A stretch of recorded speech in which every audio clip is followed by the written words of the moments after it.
How to fix Doordash not placing an order. So I'm going to show you a few fixes. For the first one, we just want to close out of the Doordash application. We will go into the App Store, and here we'll just search for Doordash.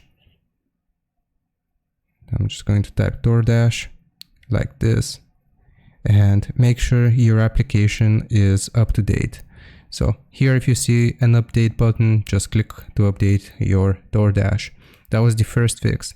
For the second fix, we're gonna go into our settings, phone settings, and we'll just search for offload.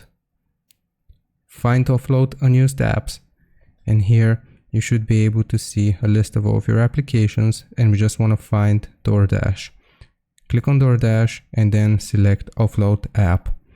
Offloading Doordash will delete the app but keep its documents and data. So if we click on offload app, it's going to offload the application and we'll just simply reinstall it.